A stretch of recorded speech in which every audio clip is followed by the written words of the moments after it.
Hebrews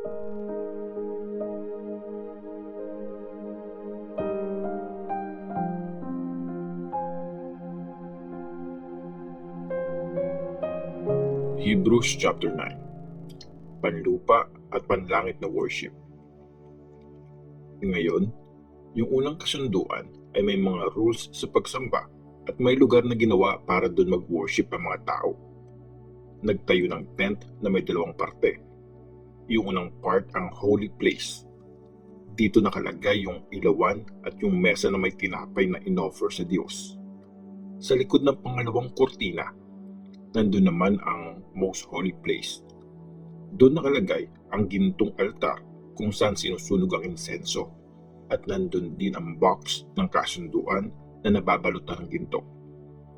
Nasa loob ng box ang gintong jar na may mana, ang tungkod ni Aaron na may tumubong dahon at ang dalawang stone tablet kung saan nakasulat yung 10 utos. Nasa ibabaw ng box ang mga kerubim, yung mga creatures na may pakpak. Simbol yun ng presensya ng Diyos.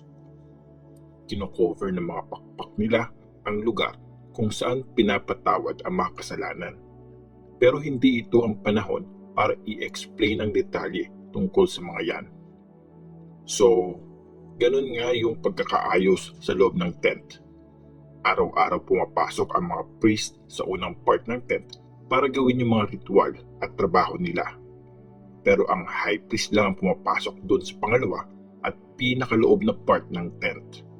At isang beses lang ito sa isang taon. Dala-dala niya ang dugong iaalay sa Diyos para sa kasalanan niya at sa mga di sinasadyang kasalanan na nagawa ng mga tao.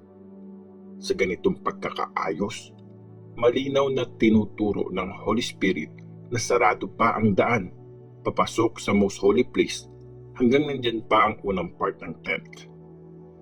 Simbol ito ng mga nangyayari ngayon. Ibig sabihin, hindi kaya ng mga offerings at sacrifices ng mga hayop na gawing perfect ang puso ng isang sumasamba sa Diyos. Kasi, tungkol lang ito sa mga pagkain, inumin, at kung ano-ano pang ritual ng paglilinis. Panlabas na rules lang ang lahat ng to, na may bisa lang hanggang sa oras na baguhin ng Diyos ang lahat. Pero dumating na si Christ. Siya ang high priest ng mga mabubuting bagay na nandito na. Nagsuserve siya sa tent na mas dakila at perfect na hindi gawa ng mga tao. Ibig sabihin, hindi yun parte ng mundong to na create ng Diyos. Isang beses lang pumasok si Christ sa most holy place. At sapat na yun, hindi dugo ng mga kambing o batang bakang dala niya. Sarili niyang dugo ang inoffer niya. Dahil dito, nagkaroon tayo ng kaligtasang walang hanggan. Sabi sa Jewish law, pag ang dugo ng mga kambing at toro at ang abo ng dalagang baka ay winisik sa mga taong tinuturing na marumi, nalilinis sila. Mas lalo pa ang kayang gawin ng dugo ni Christ. Sa tulong ng Espiritong walang hanggan, inoffer niya ang sarili niya bilang perfect na sacrifice sa Diyos. Ang dugo ni Christ ang lilinis na mga konsensya natin mula sa mga walang kwentang ritual para makapag-serve tayo sa Diyos na buhay. At dahil dyan, si Christ ang nag-aayos ng bagong kasunduan para matanggap ng mga taong tinawag ng Diyos ang walang katapusang biyaya na pinangako niya sa kanila. Mangyayari ito kasi ang pagkamatay ni Christ ang nagpatawad sa mga tao sa mga traso nila nung under pa sila ng unang kasunduan. Pag merong huling habilin o last will, kailangang mapatunayan na patay na ang gumawa nun. Wala kasing bisa yun pag buhay pa yung gumawa. Magkakabisa lang yon pag patay na siya. Kaya pati yung unang kasunduan, nagkabisa lang dahil sa dugo. Pagkatapos i-declare ni Moses sa mga tao ang lahat ng utos na nakasulat sa law.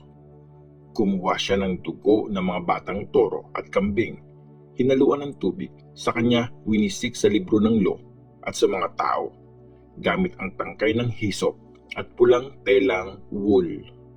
At sinabi niya, ito ang dugong nagpapatibay sa kasunduan na inutos ng Diyos na sundin niyo. Winisikan din ni Moses ng dugo ang banal na tent at lahat ng mga gamit sa pag-worship. Ganon nga ang sabi sa law. Halos lahat ng bagay ay nalilinis gamit ang dugo at napapatawad lang ang mga kasalanan pag may dugong sinacrifice. Ang great sacrifice ni Christ. Kopya lang ang mga yon ng mga bagay na nasa langit at kailangan pa ng mga ritual na ito para malinis ang mga yon. Pero yung mga nasa langit mismo, kailangan ng mas mabuting sacrifice. Kasi hindi naman pumasok si Christ sa holy place na gawa lang ng tao at kopya lang ng totoo na nasa langit. Instead, sa langit mismo siya pumasok at ngayon, humaharap siya sa Diyos para sa atin. Every year, pumapasok ang Jewish high priest sa most holy place para mag-offer ng dugo ng hayop. Pero si Christ, hindi niya kailangang ialay ang sarili niya ng paulit-ulit. Kasi pag ganun, paulit-ulit din siyang maghihirap simula pa nung ginawa ang mundo. Kaya nga, ngayong malapit na ang katapusan, nagpakita siya once and for all para alisin ang kasalanan nung sinacrifice niya ang sarili niya. Lahat ng tao, isang beses lang mamamatay, tapos i-judge sila ng Diyos. Kagaya nun, isang beses lang sinacrifice si Christ para alisin ang kasalanan ng marami. Magpapakita ulit siya, hindi na para alisin ang kasalanan, kundi para i-save ang mga naghihintay sa Kanya.